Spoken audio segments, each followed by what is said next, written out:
Hey there, it's Tanker, and this here is the HTC Thunderbolt with Verizon. It's the first LTE phone on Verizon, the second in the US, the other one being on Metro PCS. And so this is a very exciting time. This is a very high-end phone, essentially an EVO 4G, just like the WiMAX version for Sprint, but with LTE instead.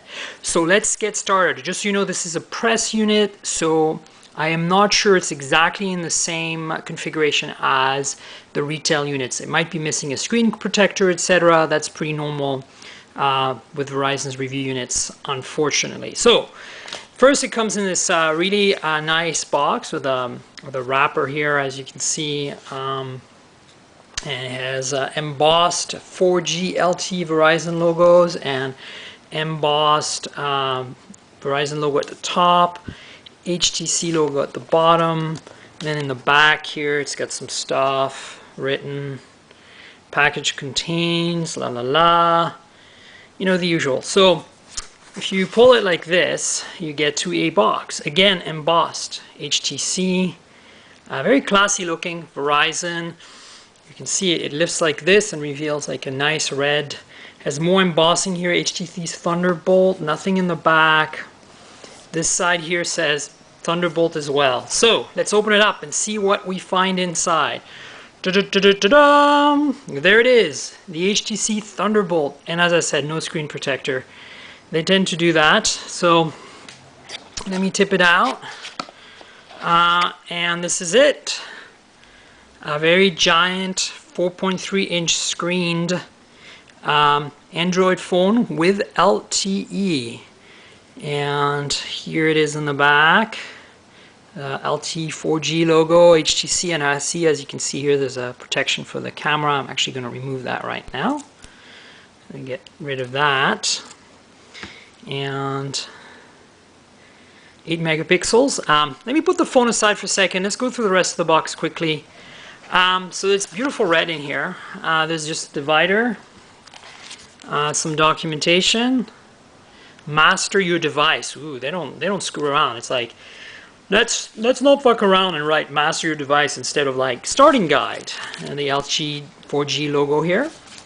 It's sealed. I'm not going to open it. It's probably got the usual legalese, warranty, and disclaimers in there. Then you've got 2 items in the box. Typical of Verizon, they don't seem to include headsets in their phones anymore. So this is a micro USB data cable, I think. I can see a USB end here and maybe a micro USB end somewhere else. No, I can't see it, but I can guarantee you that's what it is. I don't want to open it right now. And then here we have the standard HTC AC adapter. You can see there's a hole here for USB.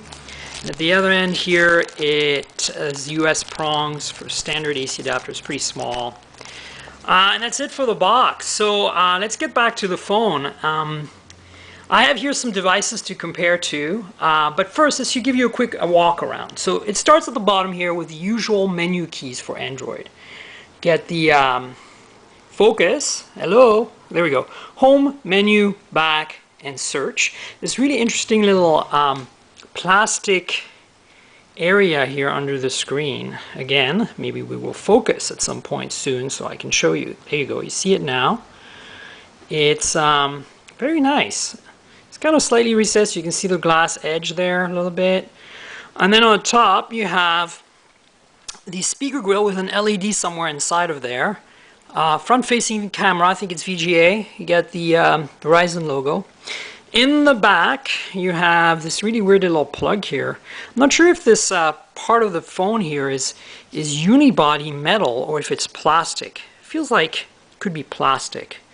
And you've got the Google logo here on this piece of metal, which, just like on the EVO, is a kickstand. And of course, underneath the kickstand is a grill with the speakers in it. And then you have the 4G LTE logo, the HTC logo, and at the very top, you have the same 8 megapixel camera, lens and sensor as the EVO 4G, incredible, Desire HD, Inspire 4G, a bunch of new, recent, well, 1 year old or so phones from HTC.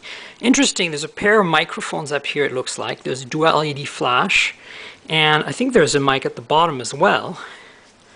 And look, there's another mic on top, right above the headphone jack, a little area to put your finger to pry the battery cover off. Power button, it's the top, not the bottom. Nothing but that mic I showed you. On the left hand side, you have nothing until you hit the micro USB charge and data port. Note that this does not have an HDMI output like the EVO 4G. And nothing on the right until you hit the volume rocker here, silver volume rocker. Now that's basically the tour. Let me pry the battery cover off. It's a little difficult, but there we go. I want to show you the micro SD card slot and the SIM card slot. So this is the HTC battery. It's a 1400 milliamp hour battery, I believe. Let's have a quick look. I'm going to cover up the serial numbers here. See if we can find the battery capacity. Anywhere. Here we go. 1400 milliamp hours, as I said. It's not very thick, you know. They might have gone for a slightly bigger battery here. It's going to be interesting to see how it works out with LTE. Also interesting, you see these 4 golden contacts here don't seem to touch anything on the back of the battery cover. They're right there. But there's 2 metal contacts here that touch apparently the areas up here and over there, which I think are antennas. They've done this on the Desire HD and the Inspire 4G as well. So they're starting to do this on a lot of battery covers.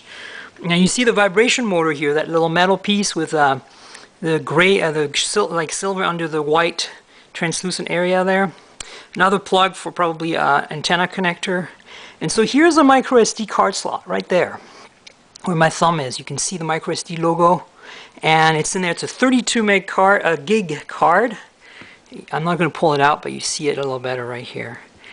And here is the SIM tray. So that's it right there. Full G. It's a standard looking SIM. There's nothing special about it. Let me see if I can pull it out for you. So there it is. 4G SIM from Verizon. Again, as I said, really nothing unusual about this SIM.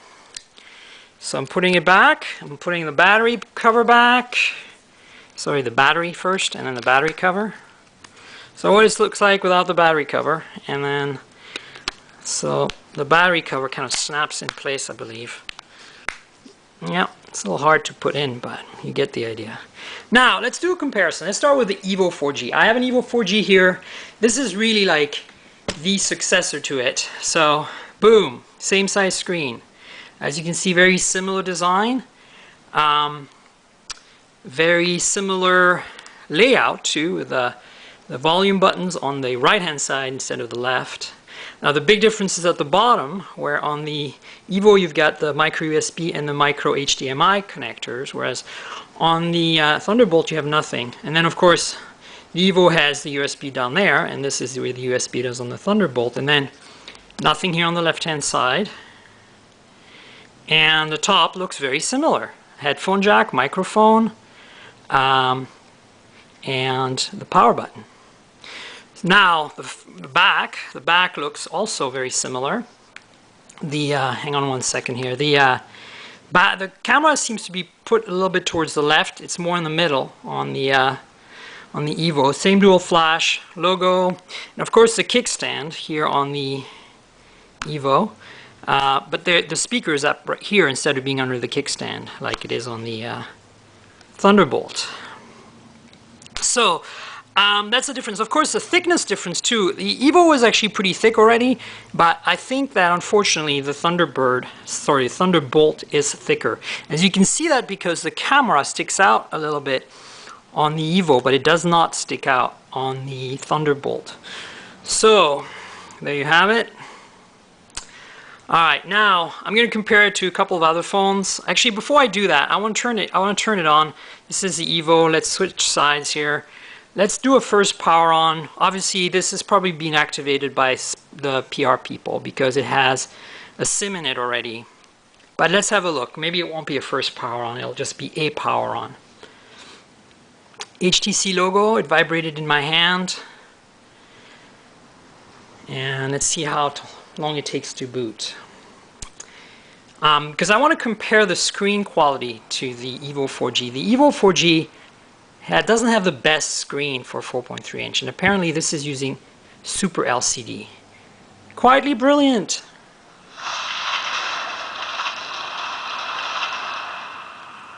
Ooh, thunderstorm. Nice. Let's get a Thunderbolt animation with a thunderstorm sound. And then, yeah, so this is a Super LCD, I believe, versus a regular LCD, and the quality difference, I think, is going to be noticeable, because that was one of the weak spots on the EVO, in my opinion. So I don't know what it's doing, but there we go. No service, 508. Battery's pretty weak. I need to charge this guy. Here you go. So, oops. So as you can see, it hasn't come up yet, but we're probably gonna get oh, there you go, 4G LTE. Hang on, I've hit some button.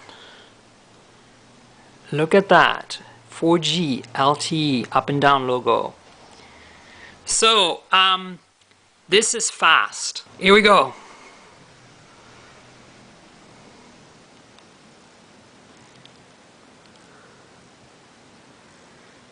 So here we're getting 10,000 down, 15,000 up. Now, it's telling me to connect my charger, but honestly, I don't think this is quite right for the app speed. It's probably a bit less than that. I think the speed test app is being overly optimistic. But let's try it again.